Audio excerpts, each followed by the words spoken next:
Okay, folks, Rich Van Tassel with you. We're going to start off with some of the recaps of the first set of games for now week 2 of the NFL season. Some games are going final. I'm watching the Cardinals and Colts end right now. We got some games final, so we'll give them to you as they break down. The Chicago Bears got hammered by the Tampa Bay Buccaneers 29-7. Mike Glennon for the Chicago Bears, 31 of 45, 301 yards, 1 touchdown, 2 interceptions.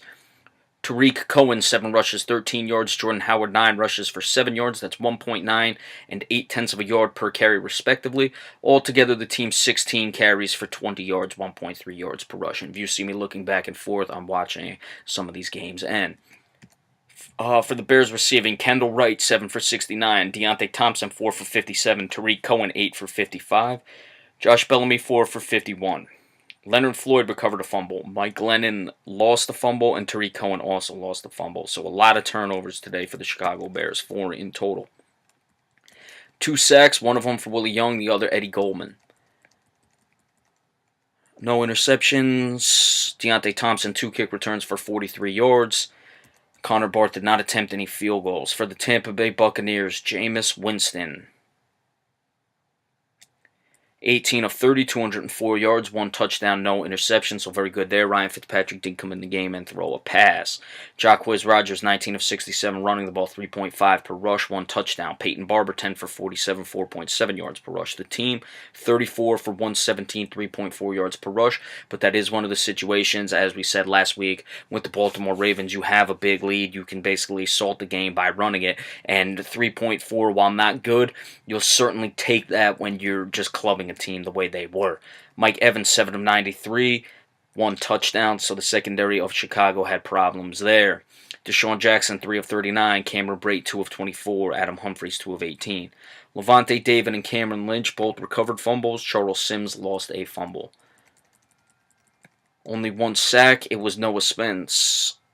Robert McClain, Quan Alexander both had the interceptions. McClain returned his 47 yards for a touchdown. Nothing of note in the return games. Nick Folk, 3 for 3 in his field goal. So Chicago, look, you played that tough game last week. I'm not surprised. I don't know how much you take from that, how much the wind was out of their sails in this game, as we said, really struggling with that game, not being able to finish it off against the Atlanta Falcons last week. I don't know about that. It doesn't really surprise me that Tampa Bay hammered them in this game, because Tampa Bay, like we said, they didn't play week 1. They want to get off to a good start. This is a big season for them, so they came out chomping at the bit and handled the Chicago Bears. And Philadelphia actually just recovered an onside kick, so they have a chance here. Sorry, that's why I got a little distracted. But Jameis Winston not turning the ball over, that's important, and way too many turnovers for the Chicago Bears. Not a lot of offense this week in some of these games. As you saw, Tampa Bay did score a lot of points, but Chicago did not. A game I was very surprised with, the lack of offense. Just trying to find the box score, not even sure where it is here. Was the Carolina Panthers beating the Buffalo Bills 9-3, that is. Tyrod Taylor, 17 of 25, 125 yards. He was their top rusher, 8 carries for 55 yards, 6.9 yards per rush. LaShawn McCoy, not good at all, 12 carries for 9 yards. That's 0.8 of a yard per rush. Mike Tolbert, 3 of 5. Altogether, 23 of 69, 3 yards per rush. Not good enough, especially when it's your quarterback who carried 8 of 55 times, some of them being scrambles.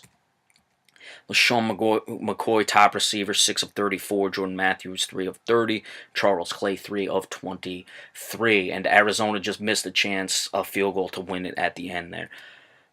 Charles Clay, 3 for 23, as we said, so you see that the offense was struggling in this situation. Sharice Wright recovered a fumble. Charles Clay, Khalil Clay fumbled. They were not lost.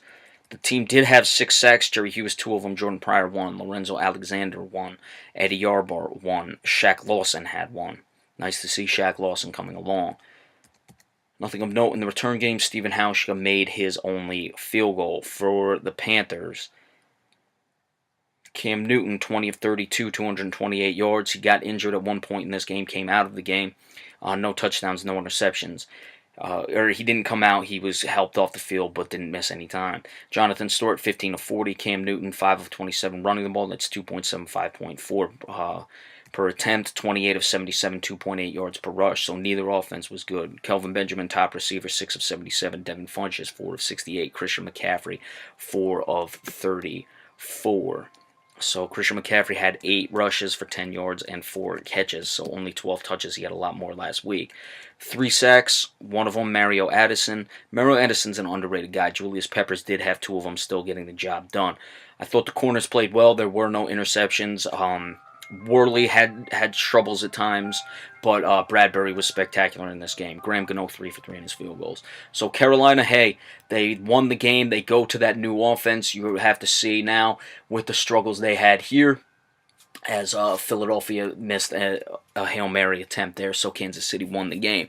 But you tried that new offense. You didn't have success in this game. You still won the game. Hey, you're 2-0. You take it and move on. Let's see if they try to open things up a little more. 20 completions for 228 yards is not great. It's not terrible either, but it's clearly indicative of the short passing game they're trying to get forward. Buffalo, I mean, I saw some of this game. Way too many screen passes and just short passes, and they weren't taking many chances. Some poor clock management at the end there. Actually had a shot. The guy dropped the pass. It was a tough completion to convert, but it's a situation where you've got to wonder where Buffalo is going with their offense in this situation. They're not running the ball. They were the best running team last year, and they're struggling with that. Granted, you don't have Sammy Watkins anymore, so maybe teams are focusing in, but Sammy Watkins was off the field at times. So really, really disappointing for the Buffalo Bills in this one. Their offense was just god-awful. There's nothing else to say. It was just terrible in this game. Tennessee Titans 37-16 over the Jacksonville Jaguars. Titans are now 1-1. Jaguars are 1-1. Marcus Mariota, 15 of 27, 215 yards, 1 touchdown, 1 interception. The running game finally got back to it. Derrick Henry, 14 of 92, 6.6 yards per rush, 1 touchdown. DeMarco Murray, 9 of 25, 2.8 yards per rush. Marcus Mariota, 6 of 24. David Llewellyn, 3 of 18. Tawan Taylor, 2 of 16. Charleston Fowler and Delanie Walker both had carries as well. Altogether, 36 of 179, 3 touchdowns. Henry had one of them. Justin Fowler and Delanie Walker both had the other touchdowns. Delanie Walker, of course, the top receiver. Marcus Mariota loves him, 4 of 61. Rashard Matthews, 3 of 43. Tawan Taylor, 1 of 42. Eric Decker, 3 of 32. Eric Walden recovered a fumble. The team had 2 sacks. One of them for Derek Morgan. Derek Morgan, another underrated defensive lineman. And Brian Arakpo did have the other. Denoris Searcy, an interception. Curtis Riley, an interception. We'll talk Blake Bortles in a minute. Eric Decker did have a 22-yard kick return. I'm surprised to see Eric Decker returning kicks. Ryan Suckup 3 for 3 in his field goals. Adoree Jackson, 2 kick returns for 55 yards. That's 27.5 per return, so that's very good. But one of them was for 46, and certainly he was drafted for that reason. For the Jacksonville Jaguars, Blake Bortles himself again, 20 of 34, 223 yards, 1 touchdown, 2 interceptions. So last week he throws 21 passes, doesn't turn the ball over this week. They decide to throw 34 times. Granted, they were down, they had to throw, and 2 interceptions. What to do about Blake Bortles? Colin Kaepernick is still available. Yes, he is, folks. Leonard Fournette, 14 carries, 40 yards, 1 touchdown. Blake Bortles, 4 of 29. That's 7.3 for Bortles, 2.9 for Leonard Fournette. The team, 25 of 99, 4 yards per carry is what they put. But, of course, that's under 4 yards because 25 and 4 exact would be 100 yards. And in overtime, Arizona just intercepted a pass, so let's see if they can put this game away. On defense, Myles Jack did have a sack. Telvin Smith had an interception.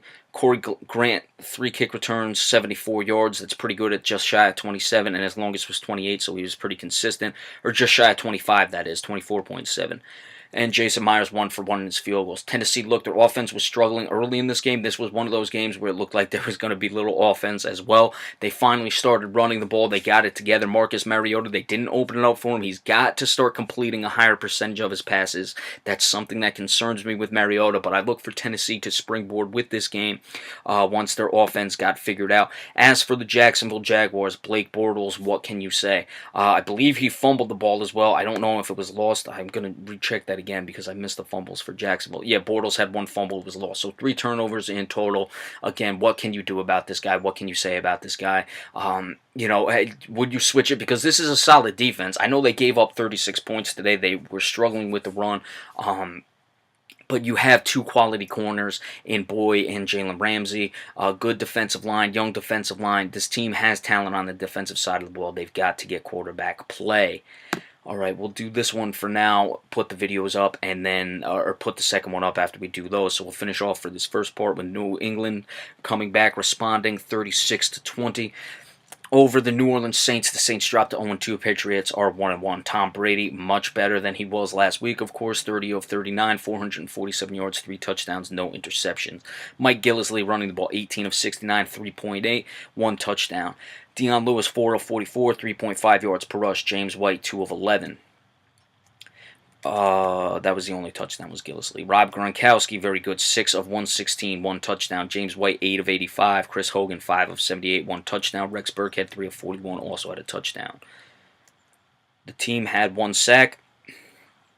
It was Dietrich Weiss. Nothing of note in the return game. Steven Gostkowski, 3 for 3 in his field goals. For the Saints, Drew Brees, 27 of 45, 356 yards, a lot of yards, 2 touchdowns, no interceptions, but the team lost again. Mark Ingram, 8 carries, 52 yards, 6.5 yards per rush. Adrian Peterson, 8 for 26, so better than last week, 3.3 yards per rush. The team altogether 17 of 81, 4.8 yards per rush. So the offense not bad, it's just the Saints defense. Michael Thomas, 5 of 59 receiving. Brandon Coleman, 4 of 82. He had a touchdown as Arizona just finished off the Colts. Alvin Kamara, 3 of 51. Colby Fleener, 3 of 33, and a touchdown. Drew Brees fumbled and he recovered it. The team had 2 sacks. Alex Anzalone, 1 sack. Haluli Kikaka also had 1 sack. No interceptions. Alvin Kamara, 3 returns of 71 yards. That's 23.7, which is solid. Longest of 34, however. Trey Edmonds, 2 of 43. Longest of 27. Ted Ginn Jr. had a 16-yard punt return. That's pretty good. Will Lutz, 2 for 3 in his field goal. So New England bouncing back, no surprise. Their defense, which was not good against Kansas City, certainly showed up in this game, giving only 20 points up to the New Orleans Saints. We talked about the tackles. I told you the Saints were not going to score many points in this one. I scored a little more than I expected, but New England certainly bouncing back, Tom Brady bouncing back, so certainly the talks of the Patriots' demise a little premature in that regard. Saints, look, Adrian Peterson, he's got to be able to show something. They're giving him carries that I don't think he deserves at this point, and they've got to figure out their defense. That's something new that just is killing this team. Alright, so we'll put this up. We're going to do the other videos in just a minute to finish off with the recap of the 1 o'clock games. Be sure to stay tuned. Thank you all so much.